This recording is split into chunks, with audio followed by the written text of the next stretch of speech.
ನೋಡಿ ನನ್ನ ಮಗಳು ನನ್ನ ಕಾಲು ಏಟಾಯಿತು ಅಂದ್ಬಿಟ್ಟು ಐಸ್ ಪ್ಯಾಕ್ ಇಡ್ತಿದ್ದಾಳೆ ತಣ್ಣಕ್ಕಿರಲಿ ಅಂತ.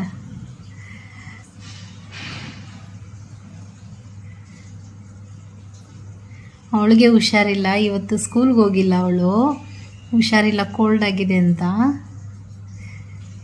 ನನಗೆ ಕಾಲಿಗೆ ಸ್ವಲ್ಪ ಏಟಾಯಿತು ಅಂದ್ಬಿಟ್ಟು ಅವಳು ಸೈಕಲಿಂದ ಫ್ರಿಜ್ಜಲ್ಲಿ ಐಸ್ ಕ್ಯೂಬ್ ಎತ್ಕೊಂಬಂದು ಐಸ್ ಇಡ್ತಿದ್ದಾಳೆ.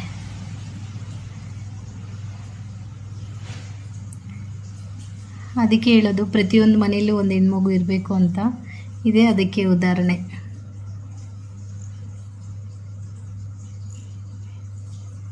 ಏನಾಗಿದೆ ಮಮ್ಮಗೆ? ಸೈಕಲಿಂದ ಹಬ್ಬು ಆಗೈತೆ. ನಾನು ಫ್ರಿಜ್ಜಲ್ಲಿಂದ ಐಸ್ ಎತ್ಕೊಂಡು ನಾನು ಕಾಲು ಕಟ್ಟಿ. ಮಮ್ಮಿ ಅಂದರೆ ಇಷ್ಟ ನನಗೆ, ಅದಕ್ಕೆ ಇಡ್ತಾ ಇದೆಯಾ ಐಸು? ಏನಾಗಿಲ್ಲ ಬಿಡು, ಸ್ವಲ್ಪನೇ ಆಗಿರೋದು, ಸ್ವಲ್ಪನೇ ಆಗಿರೋದು, ಏನೂ ಆಗಲ್ಲ.